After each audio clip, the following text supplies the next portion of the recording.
Eyebrow করার সময় angular ব্রাশের pointed দিকটা যে আইব্রোটা ড্র করছি তার অপোজিট দিকে থাকবে, ঠিক আছে? এই দুটো দিকের দুটো ডিফারেন্ট নাম হয়। এক দিকটা থাকে ব্রাশ, এক দিকটা থাকে স্পুলি। এই স্পুলিটা হচ্ছে আইব্রো কোম্ব, মানে আইব্রোর হেয়ার ছানার কোম্ব এটা।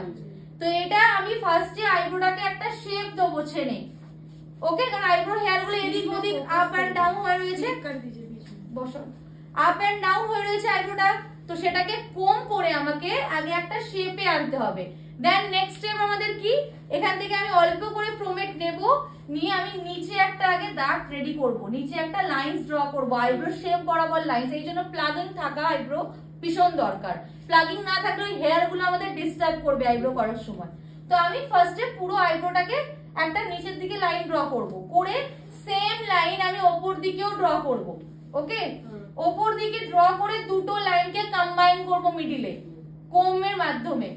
কোম করে দুটো লাইনকে কম্বাইন করবে, দেখবে পুরো আইব্রোটা একটা মানে কালারে চলে এসছে, ওকে?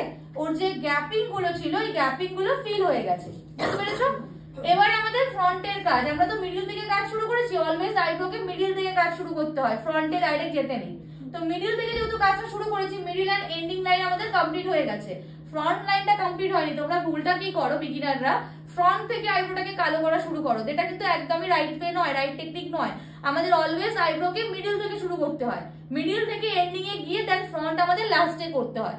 এবার ফ্রন্টে যখন আমরা যাব, সেম দাগ শুধু নিচে দেবো, উপরে আর দেবো না, নিচে খালি সেম দাগটা দেবো, দিয়ে আমরা আবার এটাকে মানে আপ সাইডে স্পুলি করবো। আপ সাইডে স্পুলি করলে কি হবে, আমাদের এই যে আইব্রোর নিচে লাইনটা আছে ওটা উপর দিকে গিয়ে স্মাচ হবে, ঠিক আছে?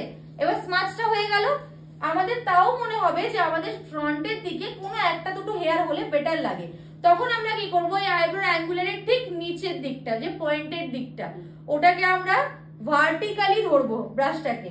এতক্ষণ আমরা হরিজেন্টালি কাজ করছিলাম যখন মিডিল টু এন্ড করছিলাম, যখন আমরা ফ্রন্ট করব তখন আমরা ভার্টিক্যালি কাজ করব, কারণ ফ্রন্টে আমাদের ডার্কনেস দরকার নেই, মাথায় থাকবে।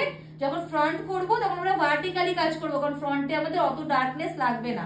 তখন ভার্টিক্যালি ব্রাশটাকে ধরবো। ভার্টিক্যালি ধরার সময় লিখে রাখবে একটা জিনিস, ব্রাশের পয়েন্টের দিকটা নিচের দিকে থাকবে, ডাউন দিকটা ওপর দিকে থাকবে। ভার্টিক্যালি ব্রাশ ধরলে পয়েন্টেরটা নিচের দিকে থাকবে, ডাউন দিকটা ওপর দিকে থাকবে। এই পয়েন্টেরটাকে তোমার টাচ করে করে একটা করে ব্রিজলস ড্র করতে হবে এখানে, জাস্ট পয়েন্টেরটা টাচ হবে, দেন আমাদের কমপ্লিট আইব্রো রেডি হয়ে যাবে। এবার খালি বাকি কি থাকবে, আইব্রোটা ক্লিনিং করা, কারণ এটা মেসিনেস লাগছে, দেখো দেখতে অতটা ভালো লাগছে না, প্রমিনেন্ট বোঝা যাচ্ছে না, কারণ আইব্রোটা ক্লিনিং নেই, ফেসে মেকআপ নেই। যখন এগুলো হয়ে যাবে তখন আইব্রোটা আমাদের পারফেক্ট লাগবে।